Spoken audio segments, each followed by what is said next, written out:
اچھا، ایک اور چیز جو کہ گلوبل بزنس کے حوالے سے ہمیں ڈسکس کرنی ہے وہ یہ کہ جو گلوبل بزنس ہے یا گلوبل ٹریڈ ہے اس کے ایمرجنگ ٹرینڈز کیا ہیں، یعنی اس کے اندر نئے ٹرینڈز کیا آ رہے ہیں.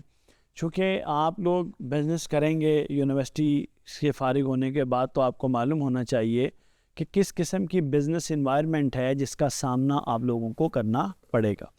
اچھا، اب اس کے اندر جو سب سے پہلا ٹرینڈ ہے وہ ٹرینڈ آف ایمرجنگ مارکیٹس ہے. آپ نے یہ لفظ کبھی سنا ہے ایمرجنگ مارکیٹس؟ بالکل سنا ہوگا. آئیے دیکھتے ہیں کہ ایمرجنگ مارکیٹ سے کیا مراد ہوتا ہے. جو ایسی اکانومیز ہیں جو کہ اب گلوبل جو آپ کا کینوس ہے اس کے اوپر آ رہی ہیں. ایک تو وہ ڈیولپڈ ہے نا جو آپ کو نظر آتی ہیں، ایک وہ جو ہے اب رائز کر رہی ہیں، جس میں چائنا بہت زیادہ رائزنگ ہے، بلکہ رائز کر چکا ہے. انڈیا کو بھی کہا جاتا ہے، ویتنام ہے، برازیل ہے، پاکستان کو بھی ایک حد تک آپ کہہ سکتے ہیں کہ یہ ایمرجنگ جو مارکیٹس میں یا اکانومیز میں شامل ہوتا ہے. یہ وہ سینٹرز ہیں جہاں پر لو کاسٹ مینوفیکچرنگ ہو رہی ہے اور کنزیومر بیسز بہت اچھی ہیں. اچھا، اسی طرح سے ڈیجیٹل ٹرانسفارمیشن جو ہے اس کے بارے میں کافی ساری چیزیں ہم نے پڑھی ہیں اور ہم اور بھی پڑھیں گے آگے جا کر. ہمارا ایک فل ماڈیول اس کے اوپر ہوگا. مثلا آپ دیکھیں نا، انٹرنیشنل پلیٹ فارمز ہیں، امیزون ہے، علی بابا ہے، دراز ہے.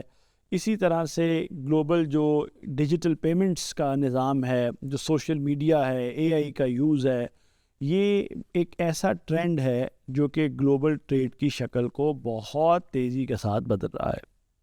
اسی طرح سے انوویشن سپیڈ، آج کل اگر آپ غور کریں تو جس تیزی کے ساتھ چیزیں بدل رہی ہیں، جدید ہو رہی ہیں، جتنی تیزی کے ساتھ ان میں بدلاؤ آتا جا رہا ہے، تو یہ ظاہر ہے ایک ایسا ٹرینڈ ہے جس کے ساتھ آپ نے میچ کرنا ہے اگر آپ نے سروائیو کرنا ہے انٹرنیشنل بزنس کے اندر.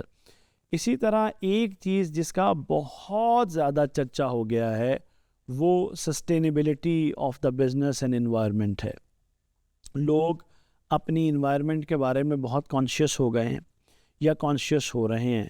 یہ بڑی دلچسپ بات یہ ہے کہ انسان نے پچھلے 150-200 سال میں جتنی تیزی کے ساتھ ترقی کی ہے اتنی تیزی کے ساتھ اس نے اپنے ماحول کو نقصان بھی پہنچایا ہے. جو ماحول کو نقصان پہنچایا ہے اب اس کو اس کا شدید احساس ہونے لگا ہے. اب اس لیے لوگ یہ پریفر کرتے ہیں کہ ان بزنسز، ان کمپنیز سے پروڈکٹس لیں یا ان کو پروموٹ کریں جو ایکو فرینڈلی ہیں، جو گرین پریکٹسز پہ جا رہی ہیں، جو ہماری انوائرمنٹ کو کم سے کم نقصان پہنچا رہی ہیں. اچھا، اسی طرح سے آپ دیکھیں کہ نالج اور ٹیلنٹ کی ڈیولپمنٹ اس تیزی کے ساتھ ہو رہی ہے، اور اس میں اب آپ کو یہ دیکھنا ہے کہ آپ کس طرح سے اس جو نیا پروڈیوسنگ نالج اینڈ ٹیلنٹ ہے اس سے فائدہ اٹھا سکتے ہیں. اسی طرح سے جو یہ ٹیکنالوجیز کی وجہ سے آپ کی گلوبل ویلیو چین کے اندر ایک شفٹ آ رہا ہے، جو بہت ساری ٹیکنالوجیز جن کا ہم نے ذکر بھی کیا تھا وہ ایک اہم رول پلے کر رہی ہیں. تو اب آپ کو یہ سب چیزیں اپنے سامنے رکھنی ہیں اگر آپ نے گلوبل بزنس کے بارے میں سوچنا ہے تو. اچھا، اسی طرح سے ٹریڈ وارز اینڈ پروٹیکشنزم، چلیں اچھا ہوا یہاں ذکر آ گیا. پروٹیکشنزم کو تھوڑا سا میں ایکسپلین کر دوں گا. میں نے تھوڑا سا آپ کو بتایا تھا کہ گلوبل ٹریڈ میں جانے کے ساتھ ساتھ ہر ملک کا یہ دل کرتا ہے کہ اس کی لوکل انڈسٹری اور لوکل مارکیٹ بھی پروٹیکٹڈ رہے.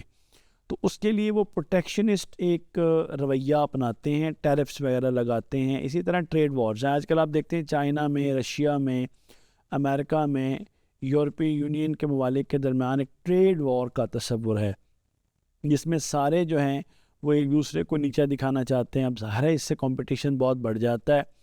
اسی طرح سے کسٹمائزیشن اور پرسنلائزیشن کا زمانہ ہے.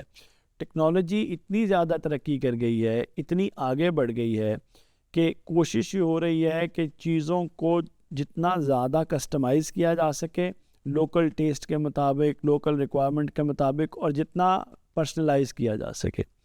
اسی طرح سے برانڈ ٹرسٹ اور ٹرانسپیرنسی جو ہے، میں نے آپ کو یاد ہے مارکیٹنگ اور برانڈنگ پڑھتے وقت آپ سے کہا تھا کہ یہ صرف ایج آف ٹیکنالوجی نہیں ہے، یہ age of brands and branding بھی ہے، جس میں لوگ جو ہے وہ آنیسٹی بھی مانگ رہے ہیں، ٹرانسپیرنسی بھی مانگ رہے ہیں، ریلائبلٹی بھی مانگ رہے ہیں، اور سوشل رسپانسبلٹی بھی مانگ رہے ہیں. اسی طرح سے آج کی جو لینڈسکیپ ہے اس میں ایس ایم ایز اور اسٹارٹ اپس جو ہیں ان کا بہت رواج ہے، اور بورن گلوبل فرمز کا ایک فنومینا ہے، بورن گلوبل فرمز، کہ ایسی فرمز جو کہ بورن گلوبل ہوتی ہیں، شروع سے ہی ان کا جو ہے وہ انٹرنیشنل امپیکٹ ہوتا ہے۔ اچھا، اب یہ جتنی بھی ایمرجنگ ہمارے سامنے پریکٹسز ہیں، ایک سوال آ جاتا ہے کہ بزنسز کو ان پہ رسپونڈ کس طرح سے کرنا چاہیے۔ ایک تو ایز اے اسٹریٹجی آپ کو چاہیے کہ آپ انوویشن اور ٹیکنالوجی میں جتنا انویسٹ کر سکتے ہیں وہ کریں، اور اپنے کمپیٹر سے آگے رہنے کی کوشش کریں۔ اسی طرح کسٹمر ایکسپیرینس کے اوپر فوکس کریں، دیر از نتھنگ لائک دیٹ۔ اگر آپ کا کسٹمر آپ سے مطمئن ہے تو کوئی بھی آپ کو پیچھے نہیں دھکیل سکتا۔ اسی طرح سسٹینیبل پریکٹسز جو ہیں، یعنی اپنے کنزیومرز کو اٹریکٹ کریں، کانشیسنیس آف دا کنزیومر، جس طرح آپ کی انوائرمنٹل پروٹیکشن ہے، ویلڈ پروڈکٹس ہیں، health conscious, happiness conscious products ہیں، ان کے اوپر جائیں۔ اسی طرح لوکل انڈرسٹینڈنگ ڈیولپ کریں، جس بھی ملک میں آپ کام کرنا چاہتے ہیں اس کے لوکل کلچر کو سمجھیں اور وہاں پر کسٹمائز پروڈکٹس لے کر آئیں۔ اور ڈیجیٹل ٹولز جو ہیں ان کا استعمال جتنا زیادہ کر سکتے ہیں وہ کریں، چونکہ اس سے آپ کی کاسٹ بھی کم ہوگی اور آپ کی سپیڈ بھی امپروو ہوگی۔ مجھے امید ہے کہ ہمارے اس سیریز آف ماڈیولز میں، اس تھیم کے اندر آپ کو گلوبل بزنس اور اس سے متعلق چیزوں کے بارے میں کافی کلیئرٹی ملی ہوگی۔ بہت شکریہ۔